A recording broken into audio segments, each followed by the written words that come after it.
하나님께서 우리에게 주신 말씀은 사무엘하 16장 오늘은 15절에서 23절까지 말씀입니다. 제가 가진 구약 성경은 489면점에 있습니다.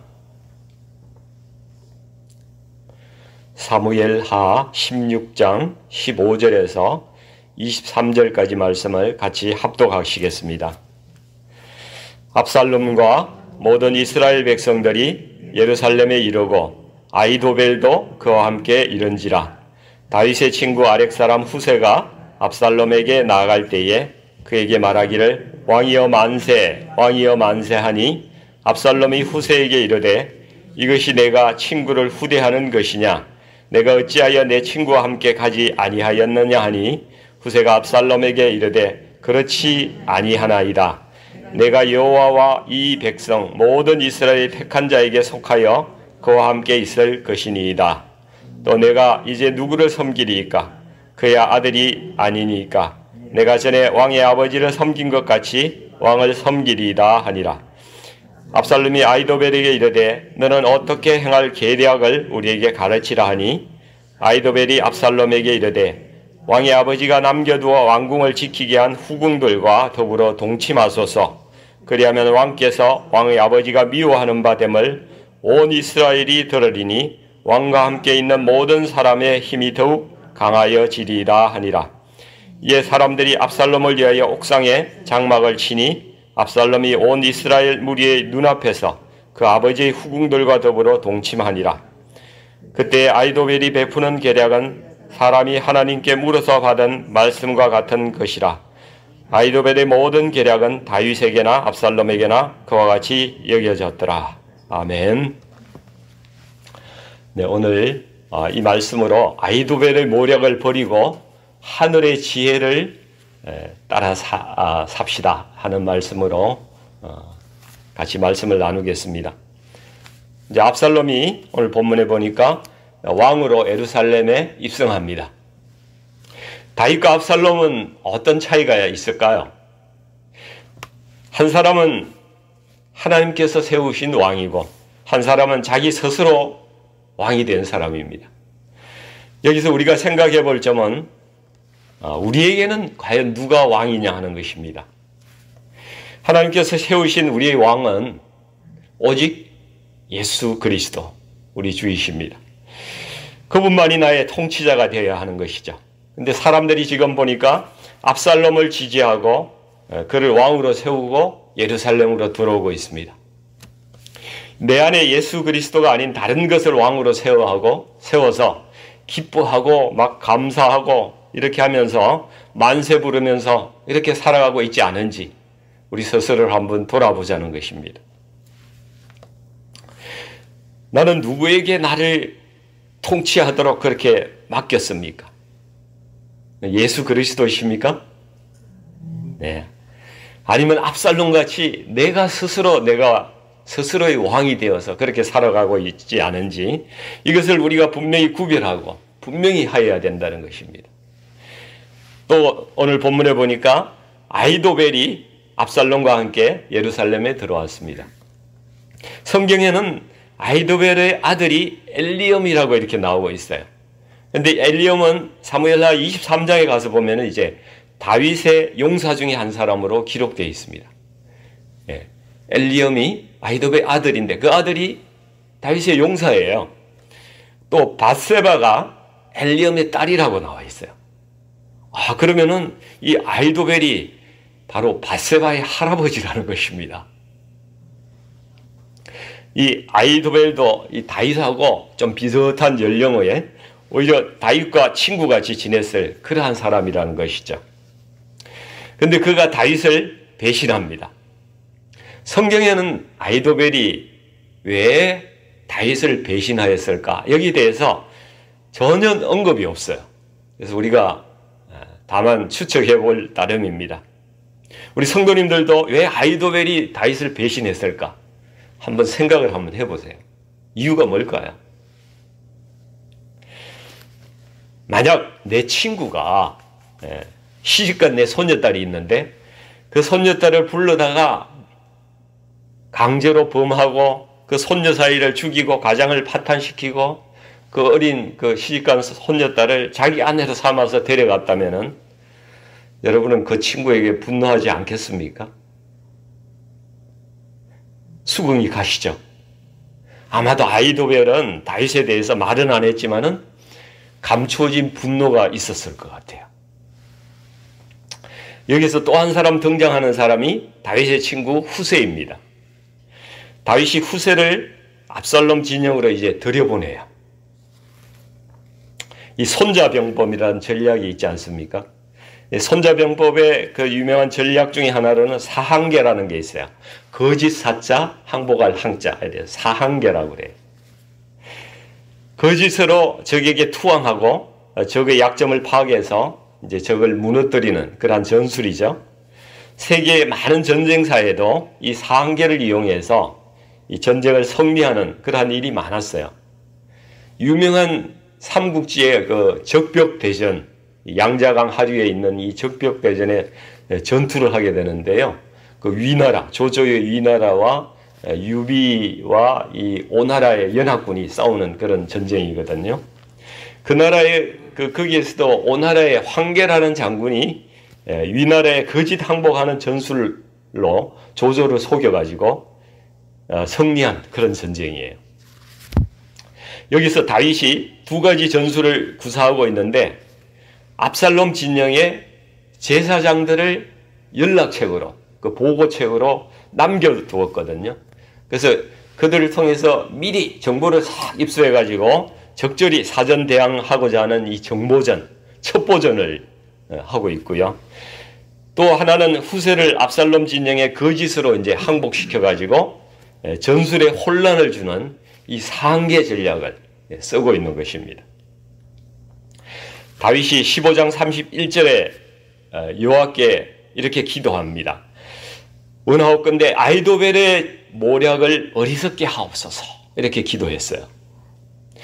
그리고 가만히 기도만 하고 있는 것이 아니라 기도한 대로 하나님께서 이루시도록 그렇게 구하고 찾고 두드리고 있습니다. 이 믿음의 기도는 하나님의 뜻대로 기도했다면 우리가 그 기도가 이루어지도록 우리가 방법을 또 찾아서 나아가고 계속 기도하면서 발걸음을 내디디면서 앞으로 나아가는 것이 믿음의 기도인 것입니다. 드디어 압살롬 앞에 후세가 이렇게 나아갑니다.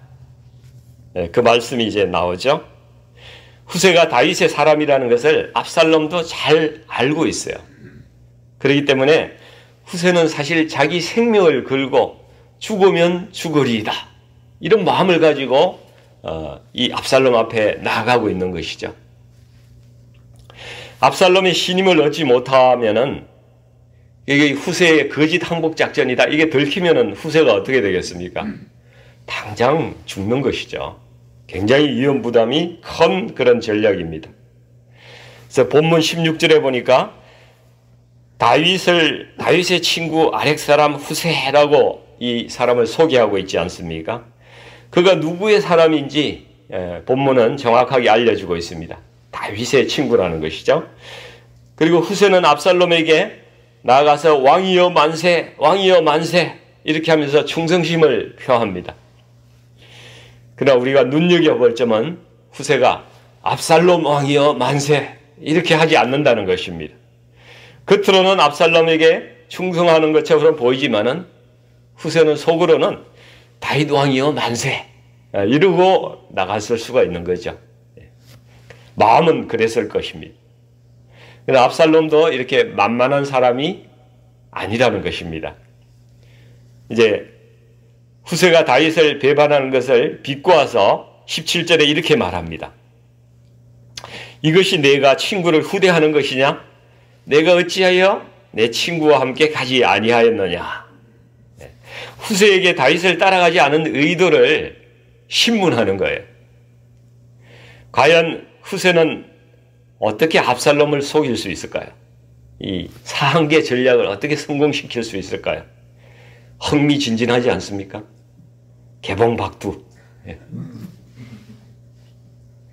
이 삼국지의 적벽대전 이 싸움에서도요, 이 오나라 황계라는 장군이 자기가 투항하는 것을 조조한테 믿게 하려고 아주 엄청난 쇼를 해요. 어떤 쇼를 하는가 하면 모든 사람이 보는 앞에서 공개적으로 자기의 주군되는 오나라 송권 그 왕에게 막 대드는 일을 하는 거예요. 그래서 송근이 아주 분노한 모습으로 이 황계를 죽이라고 명령합니다. 그래서 신하들이 이 황계가 얼마나 공이 많고 훌륭한 장군인데 안 됩니다. 안 됩니다. 말려가지고 이 태형 100대를 치거든요. 그래서 한 50대 치니까 살점이 다 떨어지고 완전히 사람이 완전히 피가 나오고 막 초죽음이 된 거예요. 이때 이제 이 전쟁이 끝나고 나서 50대는 다시 치겠다고 이렇게 이야기하고 놔두는데 이런 모습을 이 위나라의 스파이가 다 보고 조조한테 보고를 하는 겁니다. 이 황계라는 사람이 그렇게 해서 반역을 하고 거짓으로 투항을 한 거다. 이렇게 이야기를 하는 겁니다. 그렇지만 이거는 모두 오나라의 왕 손권과 이 황계 장군이 짜고 친 시나리오였다는 거죠. 이런 정도 해야 이 투항이 사실로 받아들여지는 거거든요. 대단한 쇼를 한 거죠. 그래서 압살롬이 후세를 믿는 것이 쉽지 않았을 텐데 이렇게 믿게 된 결정적인 그 임팩트가 뭘까? 이게 이제 관건인 거죠. 18절에 후세가 압살롬에게 답변하는데 그렇지 아니하나이다. 내가 여호와와 이 백성 모든 이스라엘의 택한 자에게 속하여 그와 함께 있을 것이니이다. 이렇게 후세가 답변을 하고 있습니다. 압살롬이 이 후세가 지혜가 있는 사람이라는 것은 이미 알고 있어요. 다윗의 시대부터 이 아히도벨과 후세가 유명한 전략가고 아주 영성이 있는 사람들이기 때문에 그것을 잘 아는 것입니다. 그런데 이 후세가 자신은 언제나 여호와 편에 섬과 동시에 또 이스라엘의 택한 자 편에 서 있다. 이렇게 이야기를 하니까 압살롬은 여호와 하나님의 편에 선 자가 또 이스라엘 백성이 모두 자기 편에 섰다고 이렇게 이야기하니까 이제 압살롬은 여호와 하나님과 모든 백성이 자기 편에 섰구나. 이 후세의 말을 통해서 그렇게 알아들은 거예요. 그래서 압살롬 입장에서는 그동안 아버지를 대항해서 이 반란하는 게 좀 찜찜하잖아요. 그죠? 하나님 앞에서 좀 찜찜한 구석이 마음에 부담이 있는 겁니다. 그런데 후세 같은 지혜자와 영성이 있는 사람이 이제는 이스라엘 왕으로 압살롬을 하나님께서 택하신 것이다. 이런 확신을 자기가 얻은 거예요. 그리고 그 백성들도 나를 선택한 거다. 이런 이제 확신을 얻으니까 마음이 아주 개운해진 거죠. 아주 날아갈 듯이 확신이 생긴 겁니다. 그러니까 너무 기분이 좋은 거예요. 그러나 후세에게 이스라엘의 택한 자는 언제나 다윗인 것입니다. 다윗을 생각하고 그렇게 이야기했을 수도 있어요. 그러니까 후세는 아주 이중적인 의미의 언어를 잘 구사해서 거짓말하지 않으면서도 압살롬을 이렇게 설득하는 데 성공하고 있는 것이죠. 하나님께서 놀라운 언변과 지혜를 주신 것이죠. 사람이 자기 도취에 빠지기 시작하면은 자기가 듣고 싶은 말만 들립니다. 그런 거 경험해 보시지 않았어요? 자기가 듣고 싶은 것만 들어요. 그러니까 압살롬은 가려운 데를 긁어주는 이 후세의 말을 아전인수격으로 이렇게 해석하기 시작하는 겁니다. 하나님이 내 편이고 이제 나를 이스라엘 왕으로 택하셨다. 이렇게 생각을 한 거죠. 이렇게 해서 후세의 위장 침투 전략이 성공을 하는 것입니다. 그리고 압살롬이 후세를 이제 신뢰하게 되는 것이죠. 압살롬 입장에서는 보십시오. 이제 좌청룡 우베코를 가지게 된 거예요. 우쪽에는 아주 오른팔로 아히도벨이라는 아주 책사가 있고 이 좌측에도 후세라는 아주 전략가가 또 한 사람 얻은 거예요. 그러니까 이제는 내가 왕이다. 나의 세상이다. 이러한 교만한 마음이 쫙 마음에 올라온 것이죠. 아주 자신감을 가지고 그죠? 이제 앞으로 행하는 겁니다. 그래서 20절에 보니까 이제 이 왕권을 공고히 하기 위해서 너희가 확실한 전략을, 너는 어떻게 행할 계략을 우리에게 가르치라고 이렇게 아히도벨에게 계략을 내라, 이렇게 명령을 하고 있습니다. 그래서 아히도벨이 첫 번째 내놓은 전략이 다윗이 궁을 지키도록 남기고 간 이 후궁 10명이 있었는데, 이 후궁들과 더불어 모든 백성이 보는 앞에서 동침을 해서 왕으로서의 권위를 세상에 나타내라, 이렇게 전략을 이야기하고 있어요. 이 고대 근동에서는 전쟁에 이긴 왕이 패한 왕의 첩들을 차지하는 것을 그런 세상적인 관습이 있었습니다. 이것이 왕권을 장악했다는 그러한 상징적인 의미가 있는 그런 행동이었다는 거죠. 그리고 다윗의 왕권이 이제 압살롬에게 넘어갔다는 것을 공개적으로 백성들에게 선언하는 그런 효과를 기대하고 있는 것입니다. 그러나 이것은 하나님 앞에서는 그 말씀을 정면으로 이렇게 불순종하는 그런 아주 악한 계략이었던 것이죠. 21절에 보십시오. 이렇게 하면 왕께서 왕의 아버지가 미워하는 바 됨을 온 이스라엘이 들으리니 왕과 함께 있는 모든 사람의 힘이 더욱 강하여지리이다. 처음에 압살롬이 거사할 때 헤브론에 이 다윗의 그 아주 핵심 인력들 200명을 초청을 했어요. 초청해놓고 내가 왕이다, 이렇게 거사를 한 거예요. 그러니까 이 200명은 어쩔 수 없이 그냥 압살롬 죽지 않기 위해서 압살롬 진영에 가담한 것처럼 그렇게 되어서 본의 아니게 그 가담에서 끌려다니는 그런 사람이 있었습니다. 그 200명이었어요. 그런데 후궁들을 범하는 일을 이제 이렇게 하면은 다윗과는 돌이킬 수 없는 그러한 관계로 이렇게 빠지게 되는 것이죠. 그러니까 이 사람들도, 압살롬을 따르는 사람들도 이 미친 짓에 동조하게 되는 그러한 사람이 되기 때문에 더 이상 다윗에게 돌아갈 수 있는 명분을 주지 않겠다는 것이죠. 아주 악한 계략입니다.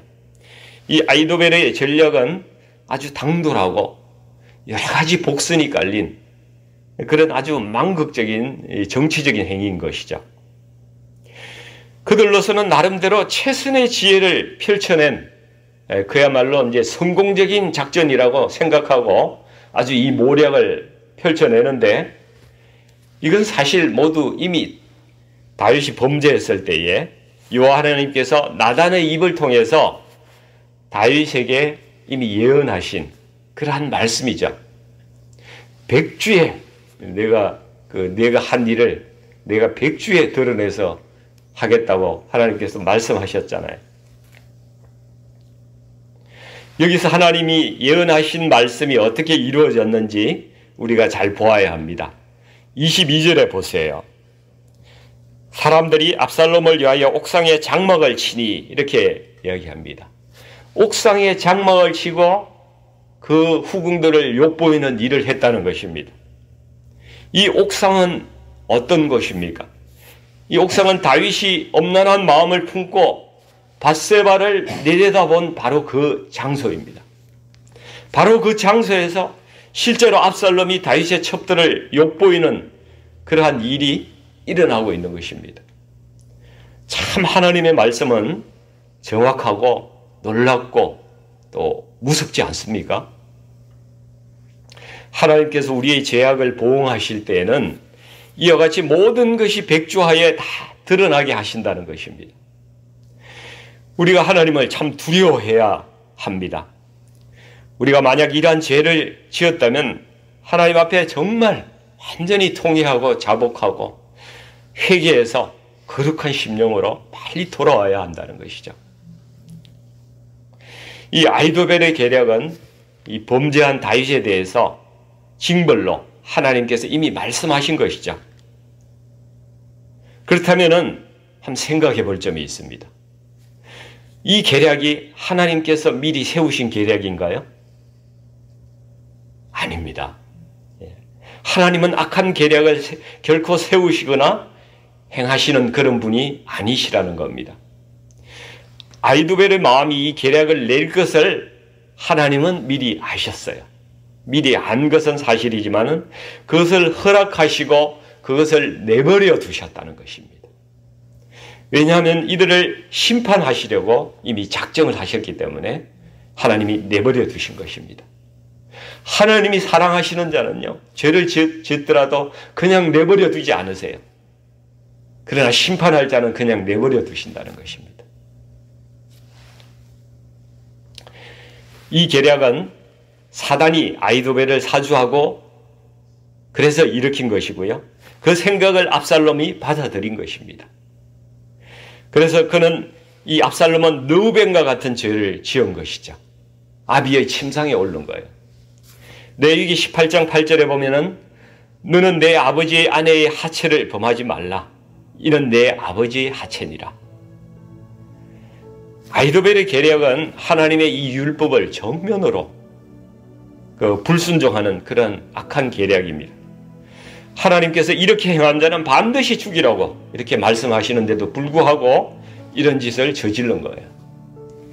두 번째 아히도벨의 계략은요, 아버지와 아들의 사이를 완전히 이간시키는 그러한 계략입니다. 이간질하는 자의 그 정체는 디아볼로스, 마귀 사탄입니다. 마귀 사탄은 언제나 이간질을 해요. 사단은 절대 우리 공동체에서 화해하지 못하게 하는 영입니다. 세 번째로 아히도벨의 계략은 백성들을 잘못된 방향으로 이끌 뿐만 아니라 잘못된 메시지를 전하고 있다는 것입니다. 아, 저렇게 해도 되는 거구나. 왕도 저렇게 하는데 우리라고 뭐 건드리겠나. 이런 잘못된 메시지를 주는 거죠.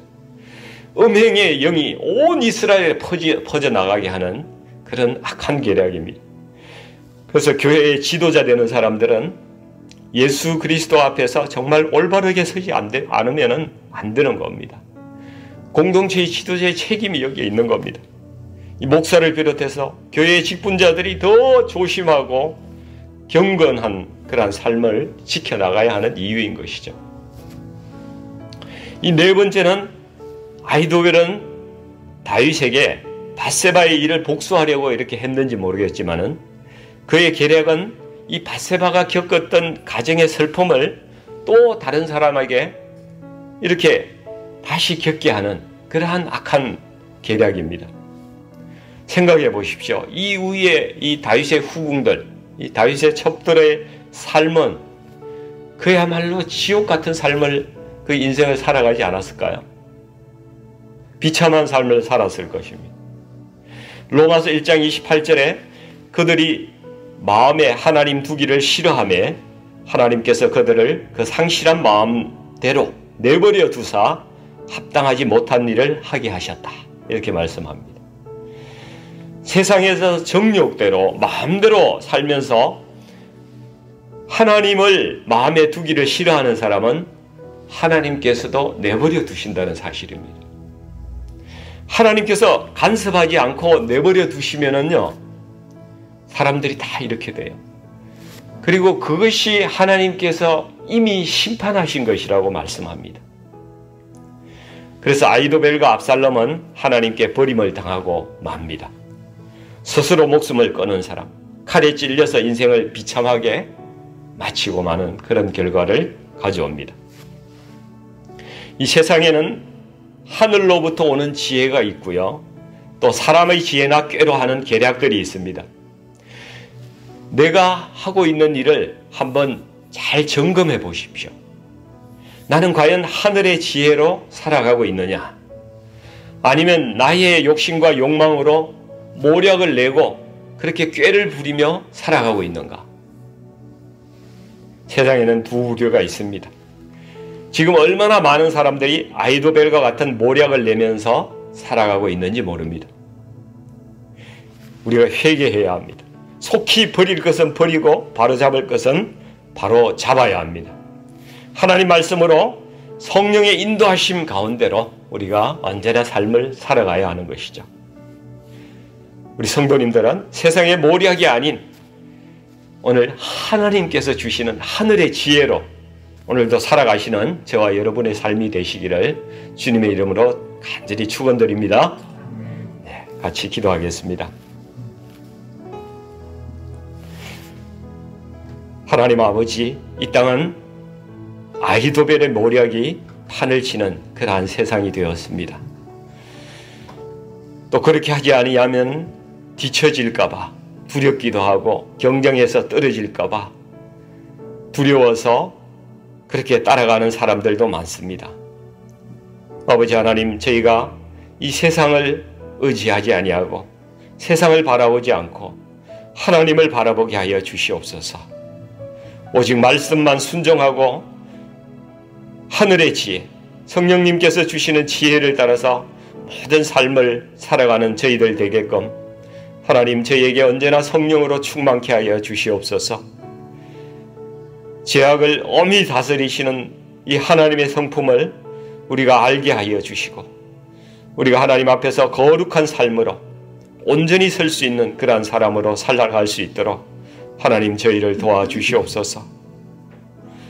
혹시 저희가 죄악 가운데 있다면 회개의 영을 부어주시고, 아버지 하나님, 매일의 삶을 점검하며 건신하며 저희가 하나님 앞에 살아갈 수 있도록 하나님, 저희를 인도해 주옵소서.